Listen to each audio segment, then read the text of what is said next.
Boa noite. A eurodeputada Ana Gomes diz que reforma em Angola devem passar pela Justiça.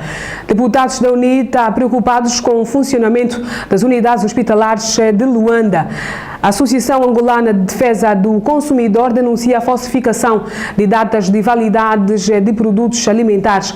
Estas e outras notícias vai poder acompanhar agora no principal serviço de informação da TV Raiar.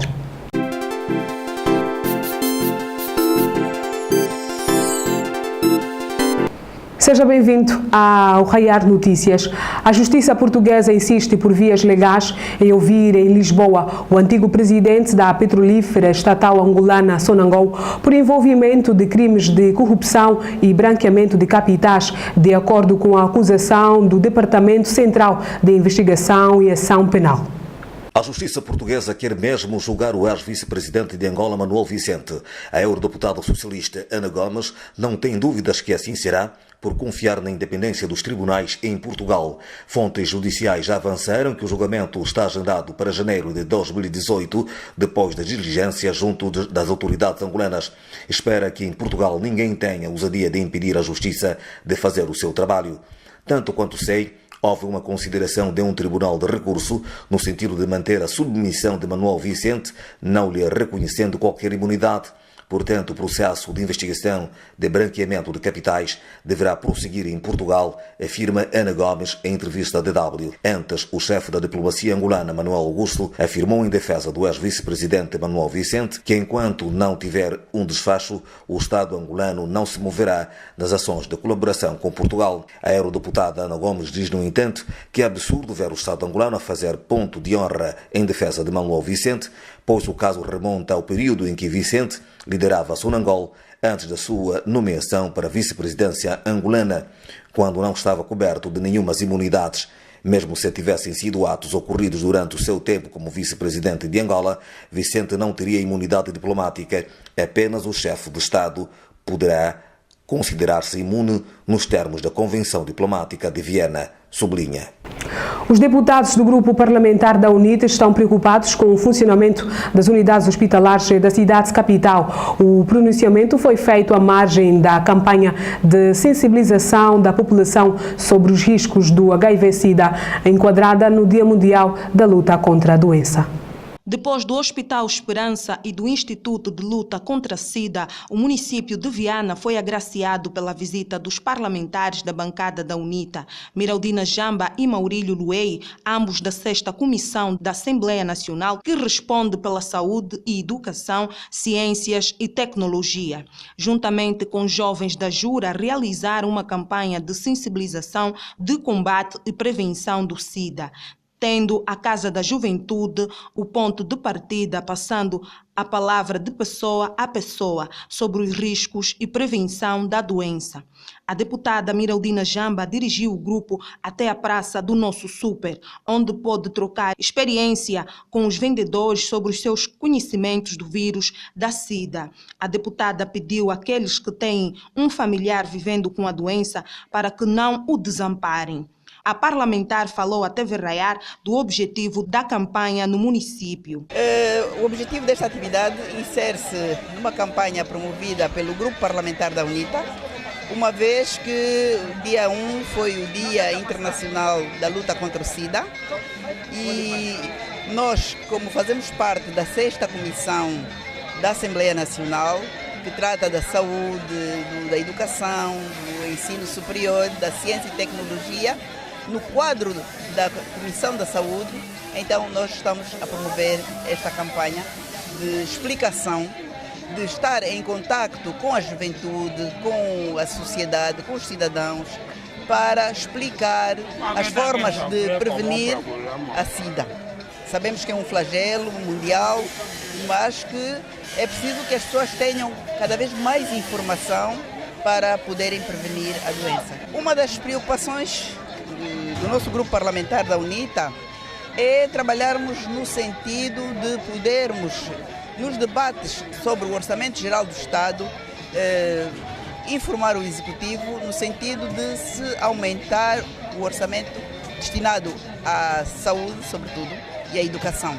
São áreas fundamentais e para as quais normalmente o Estado angolano proporciona um orçamento muito diminuto. Já o deputado Maurílio Luei, que é também secretário da UNITA para a Saúde, dirigiu um outro grupo no quilômetro 30. O responsável fez o resumo da campanha no município e mostrou-se preocupado com o funcionamento do Hospital Américo Boa Vida. É um apelo no quadro do lema para este Dia Mundial da Saúde.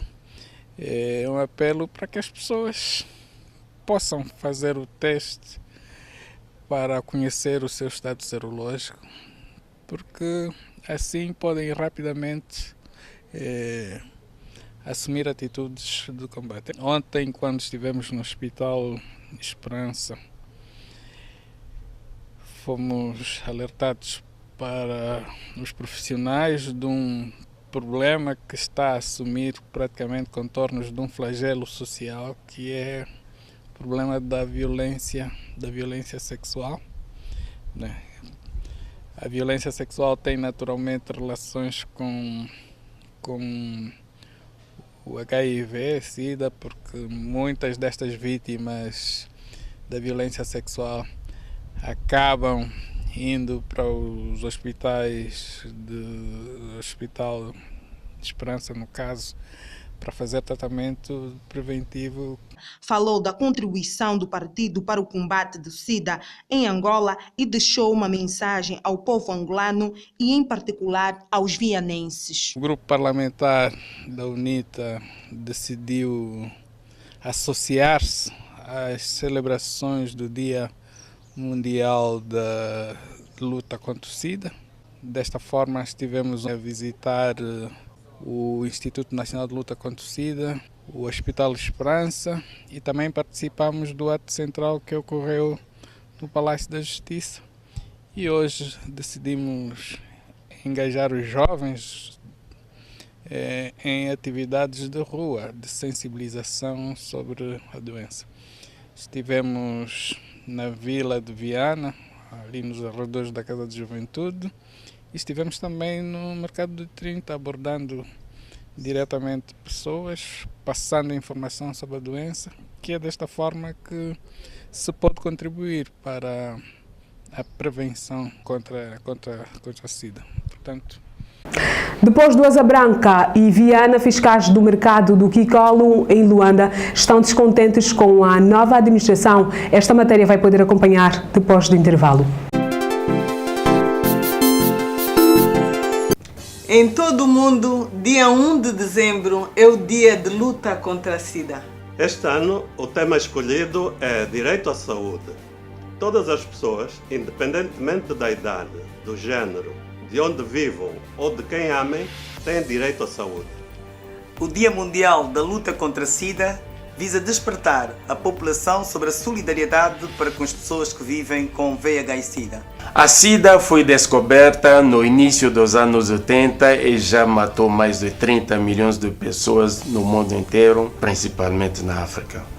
Mas hoje, com o uso das medicações corretamente, não se morre de SIDA. Para poder tratar e viver bem, é preciso primeiro testar para o VIH, deixar o preconceito e a discriminação para trás. Juntos somos mais fortes que a SIDA. Governo de Angola, Ministério da Saúde, Instituto Nacional de Luta contra a SIDA.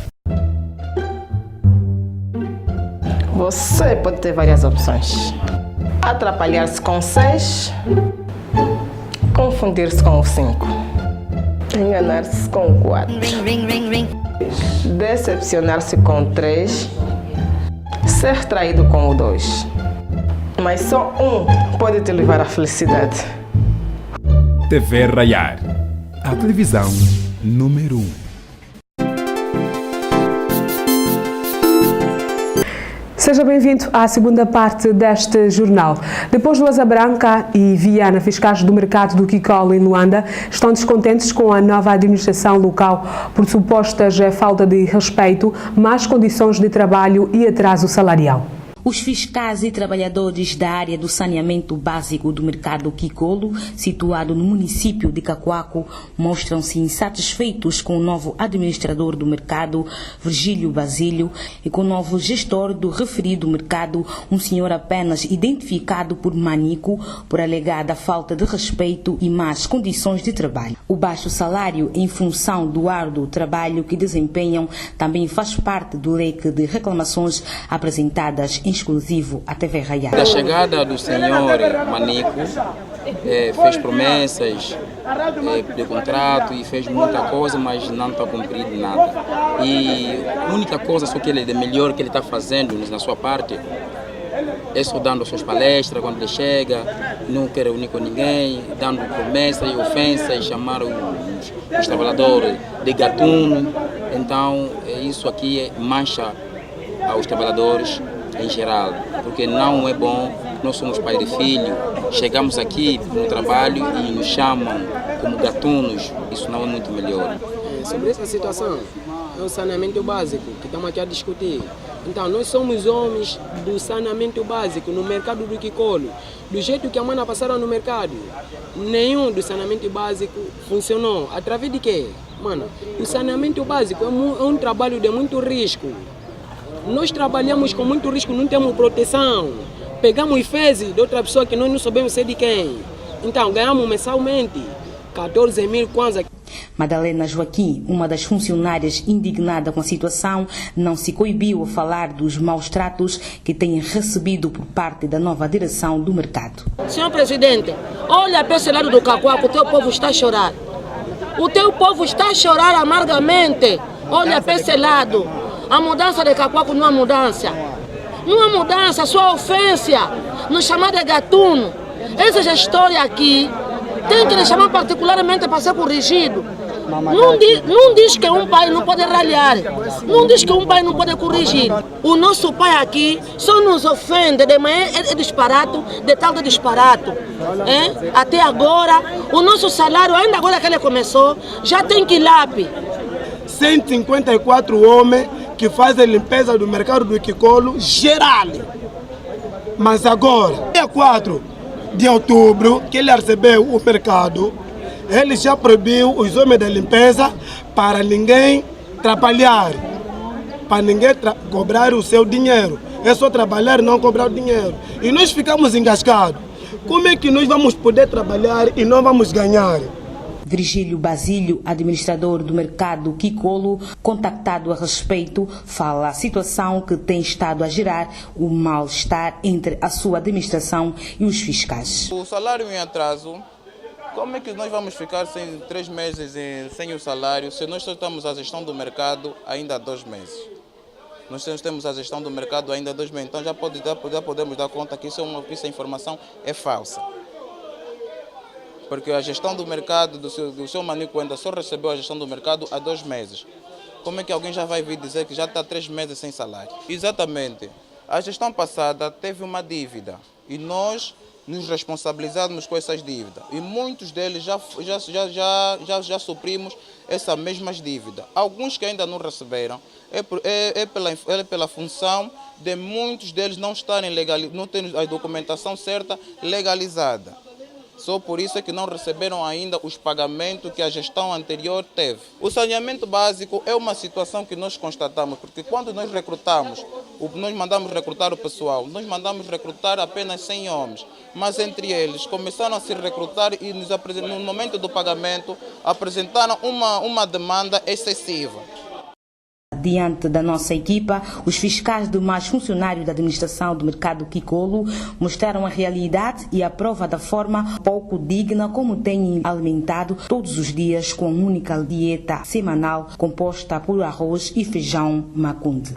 Feijão macunde com arroz branco, com pouco óleo, essa é a empresa. É assim que queremos melhorar o mal, corrigir o mal, é esse. Essa mudança que a gente pediu. A Associação Angolana de Ajuda ao Consumidor detectou esta semana a falsificação de datas de validade de alguns produtos alimentares em Luanda. O destaque recai para os queijos de marca Primor e Mimosa.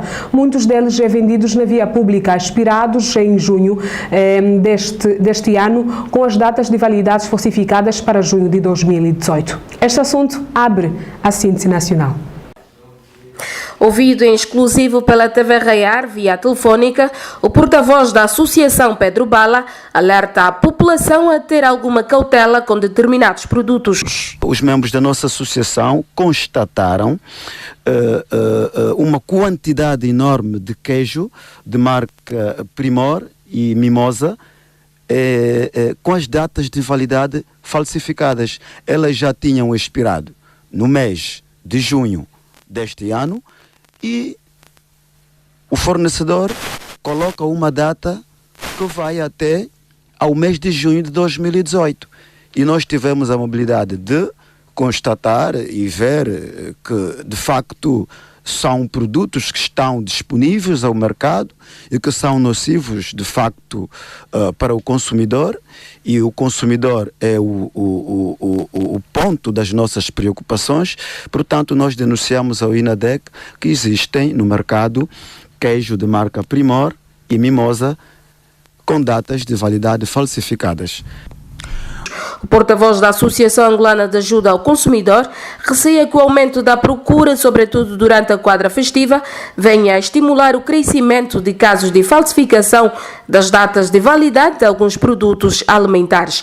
O consumidor tem direitos à qualidade dos bens e serviços, à proteção da vida, saúde e segurança física contra os riscos provocados por práticas no fornecimento de bens e serviços considerados nocivos para a saúde e para a vida.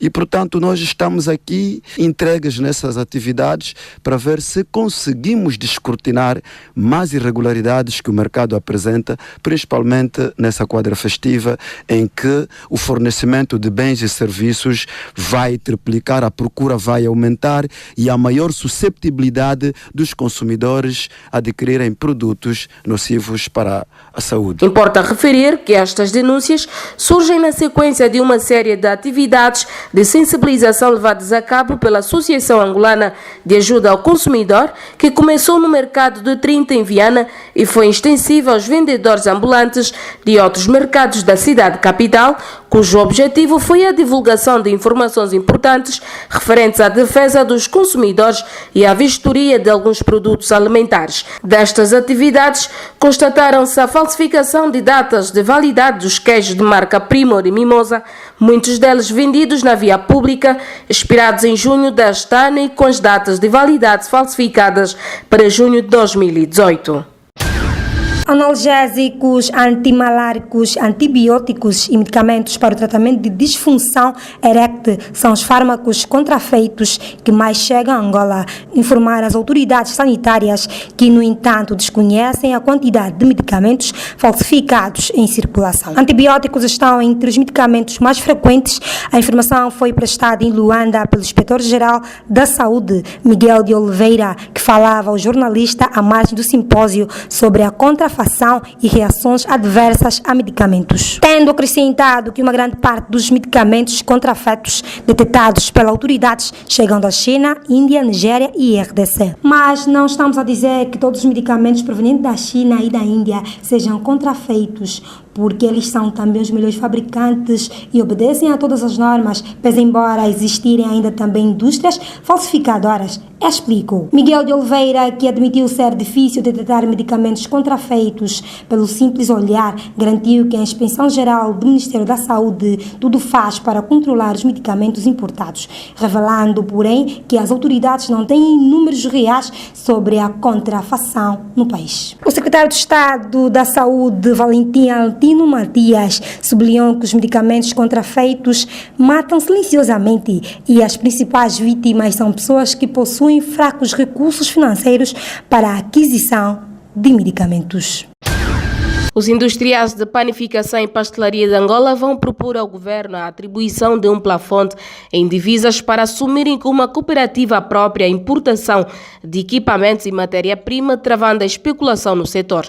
A informação foi avançada em entrevista à agência Lusa pelo presidente da Associação das Indústrias de Panificação e Pastelaria de Angola, Gilberto Simão, instituição que junta mais de 1000 profissionais. Neste momento, 80% do nosso setor, principalmente padarias, estão já nas mãos de estrangeiros, de não nacionais. É um absurdo. Nós angolanos estamos a vender e a alugar as padarias porque não temos condições de trabalho, explicou Gilberto Simão. O responsável garantiu que o problema não é a entrada de estrangeiros para o negócio, mas sim a especulação nacional.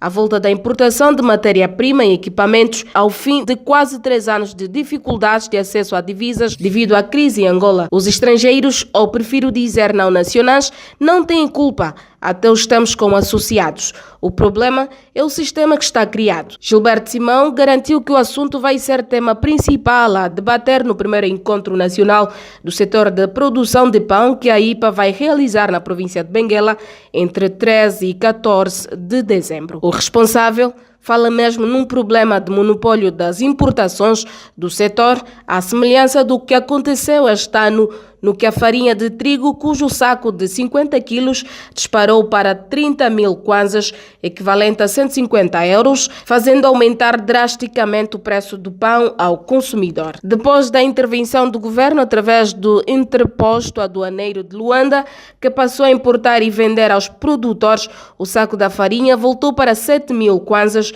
equivalente a 35 euros. Mas os constrangimentos não são só a farinha de trigo, é o fermento, é o equipamento e outros, porque criaram aqui uma cadeia. São exportadores lá fora, são importadores aqui e são os vendedores aqui também, criticou o dirigente. Com quase 1000 associados em Luanda e perto de 100 em cada província, a IPA garante ter capacidade disponível para armazenamento em todo o país, pelo que o problema é só ter acesso a divisas para fazer de forma própria as importações para os associados. Num post colocado no Twitter, rede social que habitualmente utiliza para comunicar, João Melo se junta às vozes em Angola que nos últimos dias reivindicam que o processo iniciado pelas autoridades portuguesas transite à justiça angolana, ao abrigo do acordo judiciário assinado pelos dois países. O ministro afirmou que o acordo judiciário Angola-Portugal permite que todos os cidadãos dos dois países sejam julgados nos seus países pelos crimes de que foram acusados no outro. Neste caso, em concreto, Angola pediu que o processo seja entregue às autoridades angolanas, como reza o acordo. João Melo acrescenta ainda que, ao não remeter o caso a Angola, Portugal está a desrespeitar o acordo judiciário mútuo. O chefe da diplomacia angolana defendeu na última quinta-feira a transferência para a justiça angolana do processo que em Portugal envolve o ex-vice-presidente da República, Manuel Vicente, mas garantiu que Angola sobreviverá a uma crise de relações com Portugal.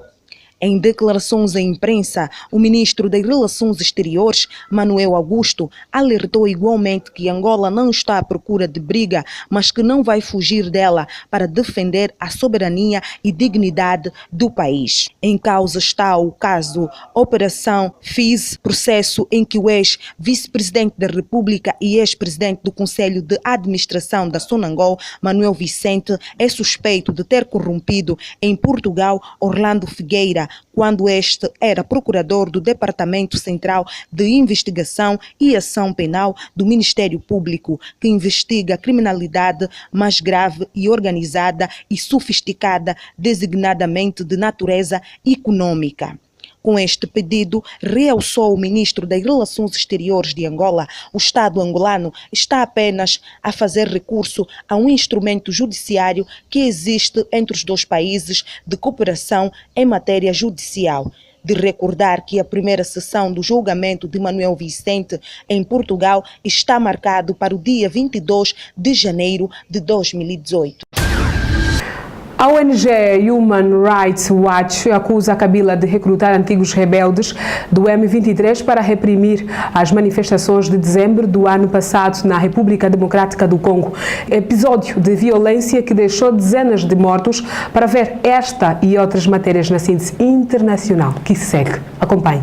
A ONG Human Rights Watch acusa o presidente da República Democrática do Congo, Joseph Kabila, de recrutar antigos rebeldes do M23 para reprimir as manifestações de dezembro do ano passado na República Democrática do Congo, episódio de violência que deixou dezenas de mortos. Quadros superiores das Forças de Segurança da República Democrática do Congo mobilizaram mais de 200 antigos combatentes rebeldes do M23 procedentes de países vizinhos nos campos militares e assentamentos de refugiados no Uganda e Ruanda. Depois que foram transferidos para a República Democrática do Congo, os combatentes do M23 foram enviados à capital de Kinshasa, Goma e Lubumbashi. As forças de segurança entregaram uniformes novos, armas e os entregaram à polícia, exército e à guarda republicana. Nangawa atribuiu cargos a figuras ligadas às Forças Armadas e aos veteranos da União Anal do Zimbábue Frente Pretórica ZNPF, deixando de fora a oposição. Os críticos dizem que o novo presidente, ao contrário do que prometeu, não está a formar um governo inclusivo. Na lista dos 22 membros nomeados por Emmerson Nangawa está o general Submício Moio, que a 15 de novembro anunciou a intervenção militar na televisão estatal. O general será o próximo ministro dos Negócios Estrangeiros do Zimbábue. Outro nome polêmico é do comandante da Força Aérea, Pirança Shire, que assumirá a pasta do terceiro. Pirança Shire liderou na década de 1980 uma unidade militar que terá alegadamente participado no massacre de Matabeleland, que resultou na morte de 20 mil pessoas. O secretário-geral das Nações Unidas, António Guterres, lamentou o término da participação dos Estados Unidos nas negociações para um pacto global sobre migração que pretende fortalecer a administração dos movimentos de pessoas nas fronteiras. A missão dos Estados Unidos para as Nações Unidas informou António Guterres durante o fim de semana de que inúmeras disposições da Declaração de Nova York, que lançará negociações para um pacto global, são inconsistentes com as políticas de migração e refugiados dos Estados Unidos e os principais de migração da administração Trump. Numa declaração, todos os 193 Estados-membros das Nações Unidas, incluindo os Estados Unidos na administração de Barack Obama, defenderam que nenhum país pode gerir a migração internacional por conta própria. O porta-voz das Nações Unidas, Stephen Dujarric, disse na segunda-feira que a retirada dos Estados Unidos é uma decisão que lamentam, mas que ainda há muito tempo para o envolvimento dos Estados Unidos da América nesta questão. De acordo com as fontes familiarizadas com o processo citadas pelo jornal, sua missão é eliminar as figuras-chefes do regime de Pyongyang, inclusivamente Kim Jong-un, bem como destruir as instalações nucleares de mísseis em caso de guerra. Apesar de que os detalhes da missão não foram revelados, as fontes comunicaram que a nova unidade especial deveria se converter em núcleo da força militar do país. Vale destacar que inicialmente a Coreia do Sul tinha planejado em criar a unidade de decapitação para 2019, mas finalmente decidiu lançá-la mais cedo devido ao aumento das tensões na Península Coreana e desenvolvimento acelerado das armas nucleares e mísseis balísticos por parte de Pyongyang. A Coreia do Norte lançou um novo míssil balístico intercontinental na última quarta-feira. A altitude máxima alcançada foi de 4.475 km e 950 km de distância de voo durante 53 minutos. O míssil caiu na zona econômica exclusiva do Japão, a 250 km da cidade de Aomori, de acordo com a análise preliminar do Exército dos EUAs dos Estados Unidos, Japão e Coreia do Sul. O míssil testado na quarta-feira supera todos os anteriores. E no desporto, o Cristiano Ronaldo do Real Madrid e Neymar do Paris Saint-Germain marcaram nos 5 jogos da fase de grupos da Champions esta época, pelo que podem bater o recorde se marcarem na sexta e derradeira jornada da competição. Esta matéria você vai poder acompanhar no Compacto Desportivo. Ambas as seleções entram pressionadas face aos resultados anteriores, por isso estão em causa as pretensões de qualificação para a fase seguinte da prova. O jogo de preparação realizado recentemente em França com a vitória das europeias por 31-25 é um importante indicador para as duas equipas técnicas, mas não passa disso. Depois de um início prometedor com vitória frente às francesas por 24-23, as eslovênias perderam por 28-31 diante da Roménia. Uma vitória hoje pode garantir a qualificação da equipa dos Balcãs para os oitavos de final, tendo em conta o claro favoritismo no jogo contra o Paraguai, depois da manhã, onde a Eslovênia não deverá encontrar grandes dificuldades na conquista dos 2 pontos. Para Angola é imperativo ganhar, sob pena de deixar de depender de si mesma, na discussão de um lugar entre as 16 seleções que vão continuar na rota do título do Mundial. Depois das 2 derrotas nas 2 primeiras partidas, as campeãs africanas estão obrigadas a pontuar hoje, pois uma vitória sobre a Roménia e outra diante do Paraguai, os 2 adversários seguintes podem não ser suficientes para garantir a qualificação. Se não conseguir pelo menos o empate, o set nacional fica dependente do saldo de golos, mesmo que a derrota da Roménia na quinta-feira. A tarefa é complicada para ambas as seleções. Angola chega ao terceiro jogo com uma eficácia de 50% na finalização. Num grupo D em que o Barcelona e Juventus surgiam como grandes favoritos, os Leões chegam à 6ª e última jornada, ainda com hipóteses de se apurar, mas precisam de vencer os catalães já apurados e esperar que os italianos não vençam em casa do já eliminado Olympiacos. A história do Sporting em Espanha não é nada positiva, uma vez que em 11 jogos o melhor que conseguiu foram 3 empates, enquanto o Barcelona venceu 10 dos 12 encontros em casa com portugueses, tendo uma derrota com o Futebol Clube do Porto em 1972 e um empate em 2012 com o Benfica, então treinado por Jorge Jesus. Já eliminado, o Benfica procura fugir ao pleno de derrotas no Grupo A, o que faria dele o pior conjunto português da história da Champions, superando o recorde negativo do Sporting, que em 2000-2001 somou apenas 1 ponto. Os encarnados recebem o Basileia, ainda na luta pelo apuramento, e que em casa goleou o campeão português por 5-0, naquele que será o segundo confronto entre ambos na Luz, depois do empate a 1 em 2011-2012. O Basileia é o segundo grupo com 9 pontos, menos 3 do que o Manchester United e os mesmos do CSKA Moscovo, com as 3 equipas a lutarem pelas 2 vagas na fase seguinte. Termina assim o Raiar Notícias, edição referente ao dia 5 de dezembro de 2017. Nós voltamos amanhã para lhe informar com verdades por uma Angola radiante. Até lá, boa noite, fique bem.